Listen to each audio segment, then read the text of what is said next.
నమస్తే సార్. నమస్కారం అండి. ఇప్పుడు పెద్ది సినిమా నుంచి రామ్ చరణ్ గారిది చికరి చికరి సాంగ్ వచ్చింది కదా. సో అది ఇప్పటి వరకు ఉన్నటువంటి అన్ని సినిమాల్లో కన్నా ఫాస్టెస్ట్ 50 మిలియన్ క్రాస్ సాంగ్ అని కూడా అంటున్నారు. సో కొంతమంది ట్రోలింగ్ కూడా చేస్తున్నారు. ఆ లాంగ్వేజ్ ఏంటయ్యా బాబు, తిక్క నీ అక్క బొక్క అని చెప్పేసి ట్రోల్ చేస్తున్నారు. సో దానికి మీరేం చెప్తారు? కరెక్టే అంటారా? ఇప్పుడు వాస్తవంగా ఒక అద్భుతమైన సాంగ్ వచ్చినప్పుడు కొంతమంది నీచులు, దుర్మార్గులు, దుష్టులు ఉంటారు. దిష్టి తీసుకునేటటువంటి వ్యక్తులు, అలాంటి వ్యక్తులు ట్రోల్ చేయాలి. చేయకపోతే ఎట్లా అంటే వాళ్ళు చేస్తేనే ఇంకా కాబట్టి ఆ సాంగ్ ఎంత హిట్ అయింది, ఎంత బాగుంది. రామ్ చరణ్ సినిమా సాంగ్స్ అన్నింటిలో కూడా ఇది ఒక అద్భుతమైన సాంగ్గా నిలవబోతుంది. కాబట్టి చాలామంది దుర్మార్గులు ఏడుస్తున్నట్టున్నారు. అది ఏమనిపించదు, ఎందుకంటే నాకు కావాల్సింది ఆహ్లాదం, ఆనందం. ఇప్పుడు ఎన్నో రకాల పాటలు వస్తుంటాయి, ఎన్నో రకాల మ్యూజిక్ వింటూ ఉంటాం. కానీ ఏఆర్ రెహమాన్ గారు కదా, అది కొంచెం డిఫరెంట్గా ఉంటుంది. అక్క బొక్క కాదు, ఏదో ఉంటుంది దాని లెక్క. నాకైతే తెలుసు, కానీ దాని లెక్కే వేరుగా ఉంటుంది. కాబట్టి ఖచ్చితంగా రామ్ చరణ్ గారు ఈ సినిమా ఓ సెన్సేషనల్ సినిమా. పెద్ది బుచ్చుబాబు ఓ పాన్ ఇండియా డైరెక్టర్ కాబోతున్నాడు. ఖచ్చితంగా అతనికి ఉన్నటువంటి అతను కథ తయారు చేసుకునే విధానం చాలా బాగుంటుంది. కొంచెం దగ్గరగా చూస్తుంటాం కాబట్టి మేము, ఆయన చాలా కథ తయారు చేసుకునే విధానం చాలా బాగుంటుంది. ఆయన ఏ సినిమా చేసినా ఏదో ఒక అద్భుతమైన ట్విస్ట్ ఉంటుంది. ఆ ట్విస్ట్లో ఆ సినిమా ఎక్కడికో పోతుంది, అద్భుతమైన విజయాన్ని సాధిస్తుంది. చరిత్రలో, సినీ చరిత్రలో, సినీ జీవితంలో అనాలి, రామ్ చరణ్ సినీ జీవితంలో ఈ సినిమా ఒక అద్భుతమైన సూపర్ డూపర్ హిట్గా నిలవబోతుంది. బాగుంది, సాంగ్ అయితే చాలా బాగుంది. ఆయన ఏఆర్ రెహమాన్ గారు మ్యూజిక్, అండ్ దేవిశ్రీ ప్రసాద్ గారు బాగా చేశారు. అంటే ఒక్క సాంగ్ వల్ల హిట్ అయ్యిద్దని హోప్ వచ్చింది మాకు. మొన్నదాకా హిట్ అయ్యిద్ది, బుచ్చిబాబు మీద హోప్స్ ఉన్నాయి. ఇప్పుడు ఇంకా హోప్స్ పెరుగుతున్నాయి. అందులో ఉన్న స్టెప్ అయితే ఉంది, అది కూడా బాగుంది, డిఫరెంట్గా ఉంది. అంటే అది ట్రోల్ అవ్వచ్చు, కానీ ట్రోల్ అవ్వాలన్నా కూడా అది ఫేమ్ అయ్యి ఉంటేనే అయింది. వాళ్ళు ట్రోల్ చేసే వాళ్ళు ఇంకా ఫేమ్ చేస్తారు దాన్ని, నాకు తెలుసు. అది మంచి హిట్ అయింది, నాకు బాగా నమ్మకం ఉంది. లిరిక్స్ ఇప్పుడు ఇట్లా ట్రోల్ చేస్తున్నారు కదా, లిరిక్స్ ఏంట్రా బాబు ఇంత గలీజ్గా రాసిరు అని చెప్పేసి. సో దానికి ఏం చెప్తారు? ఆ క్యారెక్టర్ కి తగ్గట్టు రాశారు అనుకోవచ్చా, లేకపోతే నిజంగానే బాగాలేదు? అంటే అది లిరిక్స్ అని కాదన్న, అది కొంచెం వెనకటి కాలం నాటిది. వాళ్ళు మోటుకుంటారు. ఆయన కానీ ఆమె పేరు అచ్చమ్మ, ఆ పేర్లను బట్టి వాళ్ళ క్యారెక్టర్ బట్టి ఆ సాంగ్ రాశారు. వాళ్ళు అలానే ఉంటారు, అది మనం తప్పుకు తీసుకోకూడదు. కథ ఉన్నటువంటి ఆ విలేజ్ బ్యాక్గ్రౌండ్ లో కూడా ఇట్లాంటి భాషనే వాడతారు అని చెప్పేసి ఇట్లా రాశారని అంటారు. అది విలేజ్ బ్యాక్గ్రౌండ్, వాళ్ళు అందులో పాలిటిక్స్ కొంచెం కలుస్తున్నాయి, ఇట్లానే ఉంటది. మనం మూవీ చూసి అప్పుడు మాట్లాడితే బెటర్. సాంగ్ అయితే చాలా బాగుంది, అది ఇంకో 10 సార్లు ఏం చూడొచ్చు, అది బాగుంది. ఆ స్టెప్స్ కానీ, ఆయనకున్న గ్రేస్ కానీ. జాన్వీ కపూర్ గారి పోస్ట్ వదిలినప్పుడు మెగా పోస్టర్ ఉంది. అంటే సినిమా ఫ్లాప్ అయ్యేసరికి ఆయనకి ఎందుకో పేరు తీసేశారు. మళ్ళీ హిట్ అయిన తర్వాత గ్లోబల్ స్టార్ అని ఫ్యాన్స్ చేత అనిపించుకునేలా చేస్తాం. గ్లోబల్ స్టారే, మెగా పోస్టర్. చూసాం భయ్య, అసలు సూపర్. గ్రేస్ ఏంటి, ఆ కంటెంట్ ఏంటి, అసలు మేడం ఏంటి, మేడం సార్ మేడం అంతే. ఎన్నెన్నో లోపల ఎన్ని ఉన్నాయన్నమాట అన్న. అసలు ఆ క్యారెక్టరైజేషన్ రంగస్థలం నుంచి తీసుకుంటే అంటే ఓల్డ్ వర్షన్ నుంచి వచ్చిందనమాట. ఈ సినిమా అయితే అసలు సూపర్ డూపర్ హిట్ కొడుతుంది అనమాట.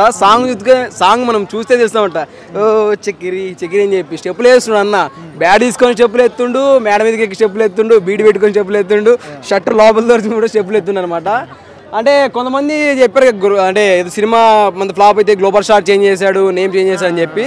అవేం ఉండవు అనమాట. అంటే ఎఫెక్ట్స్, అంటే సినిమాలో ఎలా పెడతా ఎఫెక్ట్స్ ఆయన చూస్తున్నాం కదా, ఆ లుక్స్ ఎలా చేంజ్ చేస్తారు, హెయిర్ స్టైల్ పెంచాలంటే కొంతమంది ఇరిటేటింగ్ అనిపిస్తుంది అనమాట. అంటే వాళ్ళ ఫ్యాషన్ అనమాట సినిమా అంటే, అది స్టోరీ అనమాట. ఇప్పుడు వ్యూస్ పరంగా కానీ ఆయన డాన్స్ పరంగా ఇప్పుడు ట్రెండింగ్ ఫుల్ వైరల్ అయిపోయింది. అవునవును.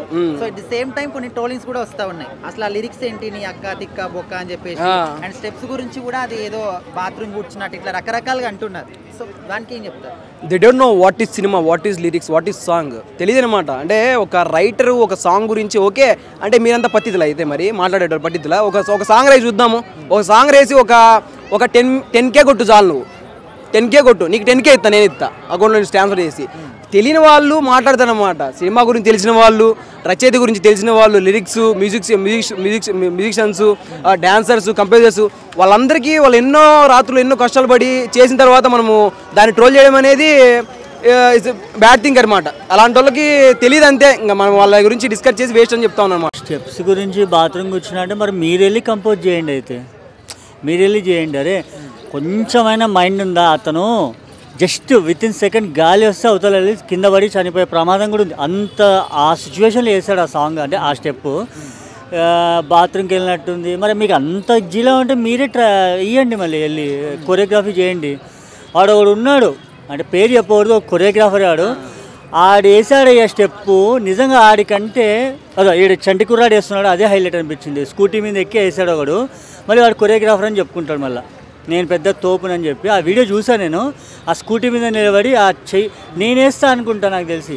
మరీ దారుణంగా ఎందుకు ట్రోల్ చేయండి అయ్యా, మరి అంత అతని కష్టానికి చెప్పండి. ఇప్పుడు మీకు మీరు అభిమాని కాదా, వదిలేసి లైట్ తీసుకో, అంతేగాని ఆయన కష్టాన్ని చూడాడు ఫస్ట్ ఆఫ్ ఆల్. అండ్ అది బ్యాక్గ్రౌండ్ ఎలా ఉంది, అసలు ఎంత మనల్ని ఎంటర్టైన్మెంట్ చేయడానికి చేస్తారు. అది అంతే. నువ్వు దానికి బాత్రూమ్లా ఉంది, బాగాలేదు, ఇది ఏంది ఇదంతా. లిరిక్స్ గురించి ఏం చెప్తారా? నా లిరిక్స్ అంటే ఒకటి చెప్తా. ఒకప్పుడు ఓల్డ్ సాంగ్స్ ఎంత వల్గర్ ఉండేది, ఎంజాయ్మెంట్ చేశారు కదా. మరి అప్పుడు లేని అది ఇప్పుడు ఎందుకు వచ్చింది? అప్పుడు ఎన్ని ఇంకా వల్గర్ డైరెక్ట్ ఇంకా ఎంతో గలీజ్గా ఉండేది. మరి అప్పుడు లేనిది ఇప్పుడు ఎందుకు వచ్చింది? మళ్ళీ దానిలో అడగమని చెప్పండి వాళ్ళని. జస్ట్ సినిమాలా చూడాలంతే, ఎంటర్టైన్మెంట్ అంతే. వాళ్ళు మనల్ని 2.5 గంట ఎంటర్టైన్మెంట్ చేయడం చేస్తున్నారు అంతే. అది ఎవరిని ఉద్దేశించి నిన్ను అనలేదు, నన్ను అనలేదు, ఎవరిని అనలేదు. అది జస్ట్ లిరిక్స్ అంతే. అది అంతకుమించి ఏం వల్గర్ ఏం కాదు కదా. అది ఇంకా రావాలి ట్రోల్స్, ఇంకా రావాలని కోరుకుంటాను. అప్పుడే ఇంకా స్టెప్ ఇంకా బాగా యూస్ వస్తుంది, ఇంకా బాగా పబ్లిసిటీ అవుతుంది, ఇంకా బాగా మొత్తం ఇన్స్టాగ్రామ్ దాని ఏమంటే యూట్యూబ్ మొత్తం బ్రేక్ చేస్తుంది. ఆల్రెడీ బ్రేక్ చేసింది కదా అన్ని. ఇంకా చేయాలి, ఇంకా ట్రోల్ చేస్తూనే ఇంకా అవుతుంది. సూపర్గా ఉంది అది సాంగ్. చూసాను, డాన్స్ కూడా కరెక్ట్గా అన్నీ బాగున్నాయి. అంటే లైట్ పుష్పలో ఏది ఫేమస్ కాదు, అలాగలా ఫేమస్ అవుతుంది.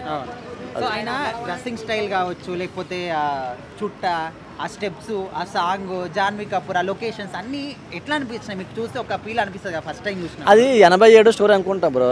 అప్పుడు కాస్ట్యూమ్స్ ఇంకా ఎలా ఉంటుంది చెప్పు. అప్పుడు కాస్ట్యూమ్ ఎట్లా అనిపించింది చూసినప్పుడు? చూస్తే నాకు అనిపించింది రంగస్థలం 2 వస్తుంది అనిపించింది. జాన్వీ ఎట్లా ఉంది?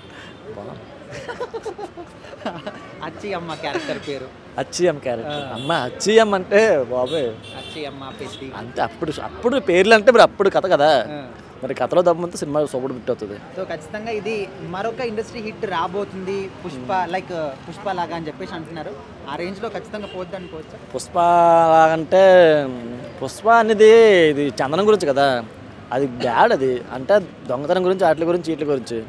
మరి ఇందులో స్టోరీ కథ తెలియదు కదా పూర్తిగా. ఏమో తగ్గ ఒక్క సాంగ్ తోని హోప్స్ అనేవి హై లెవెల్కి వెళ్ళిపోయినాయి. సో ఆ ప్రకారం చూసుకుంటే ఖచ్చితంగా ఆ రేంజ్కి వెళ్తుంది అనుకోవచ్చు సినిమా. వెళ్ళొచ్చు ఎందుకంటే ఈయన కాస్ట్యూమ్స్ తగ్గ. మరి రంగస్థలం చూస్తాం కదా, ఆల్రెడీ యాక్టింగ్ అది ఎలా చేస్తారు.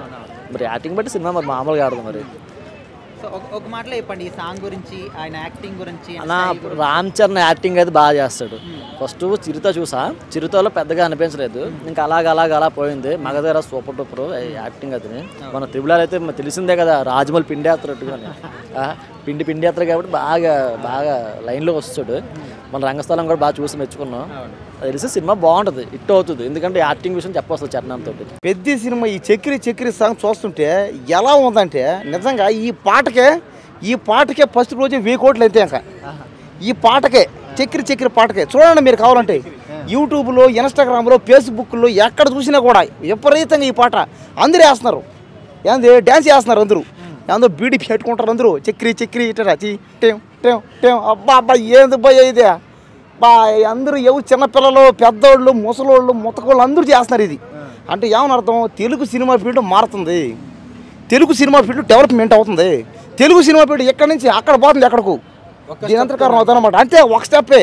ఆ ఒక్క బీడే పెట్టుకొని లాస్ట్ పెట్టి ఇట్లా అంటే ఇదంతా ఏంటంటే కారణం ఏంటంటే తెలుగు సినిమా ఫీల్డ్ మారుతుంది కాబట్టి మనం కూడా మారాలి మనం. అంతేగాని అదే చెప్పాను కదా, 10,000 కోట్లు దాటి 1,00,000 కోట్లు కూడా పోయే ప్రమాదం ఉంది. అంటే ప్రమాదం అని కాదు, అది చెప్పేది అదే. వస్తాను ఆడికి వస్తాను. అదే నీ మైండ్ మారాలి. అదే మైండ్ మారకుండా ఎవరు ఏమన్నారు కరెక్ట్ కదా.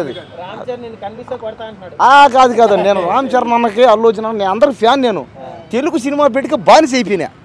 తెలుగులో ఎవరన్నా వచ్చి సినిమా తీస్తే ఆదరిస్తాం, అభిమానిస్తాం. ఆ పక్క రాష్ట్రం నుంచి కూడా తీస్తే మొన్న కాంతారా ఆ సినిమా పక్క రాష్ట్రం, ఈ భాష కాదు అయినా కూడా ఆదరించాలి అందరం. మేము చూడకుండా ఆ సినిమా హిట్ అయిందా? అబ్బా భయ్యా హీరోయిన్ అయితే అబ్బా శ్రీదేవి కూతురు అబ్బా ఏముందా భయ్యా అంటే ఆ సినిమా ఏది జగదేవి వీరుడు అతిలో సుందరలో చిరంజీవి శ్రీదేవి చేస్తే ఎట్టుందో ఇప్పుడు కూడా అట్టే ఉందన్నమాట. అంటే కాలం మారింది అప్పటికిప్పటికి. అంటే ఒక 30 ఏళ్ళు 40 ఏళ్ళు బేకపోవాలట. అంటే అప్పుడు చూసినట్టు ఇప్పుడు అన్నమాట సేమ్ అట్టే ఉంది. అంటే వాళ్ళు ఇప్పుడు చిరంజీవి గారు అబ్బాయి అతను ఎవరు రామ్ చరణ్ గారు, శ్రీదేవి కూతురు ఎవరు జాన్వి. కాబట్టి ఇదంతా ఏంటంటే తరాలు మారుతున్నాయి, టెక్నాలజీ మారుతుంది, మనం కూడా మారాం. ఇప్పుడు మా నాయనకి ఎవరు ఫ్యాను? చిరంజీవి ఫ్యాను. నేనెవరు ఫ్యానా? రామ్ చరణ్ ఫ్యాను.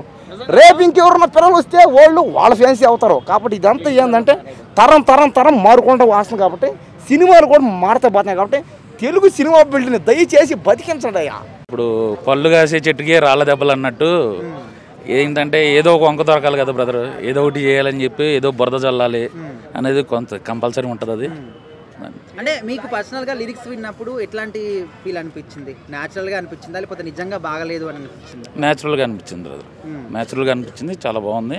సినిమా కూడా చాలా బాగుంటుందని ఎక్స్పెక్ట్ చేస్తాను. ఒక్క సాంగ్తోనే సినిమా మీద మాకు హోప్ పెరిగింది, ఖచ్చితంగా ఇండస్ట్రీ హిట్ కొడతామని ఫ్యాన్స్ చెప్తున్నారు. మీకు ఎట్లా అనిపించింది? కంపల్సరీ బ్రదర్, ఒక మెగా వారసుడిగా చిరంజీవి గారి వారసుడిగా అయితే కంపల్సరీగా హిట్ కొడతారు రామ్ చరణ్ గారు. ఫ్యాన్స్ కూడా దాన్ని చాలా బాగా ఆదరిస్తారని చెప్పి అనుకుంటున్నాం బ్రదర్. సో చిరంజీవి గారికి రామ్ చరణ్ గారికి మధ్య డాన్స్లో కొంచెం తేడా, రామ్ చరణ్ గారు ఒక పై మెట్లో ఉంటారని అంటున్నారు. మీకు ఏమనిపించింది చూసిన తర్వాత? ఇండస్ట్రీకి బ్రేక్ డాన్స్ తీసుకొచ్చింది అయితే చిరంజీవి గారు. చిరంజీవి గారి తర్వాత అంటే మన ఇప్పుడు వారసుడిగా ఇప్పుడు ఆయన ఇంకా హై రేంజ్లో ఉంటే ఇంకా బాగుంటుంది కదా. అంటే ఒక విషయంగా చెప్పాలంటే ఇంకా పై స్థాయిలో ఉండాలని మేము కోరుకుంటాం.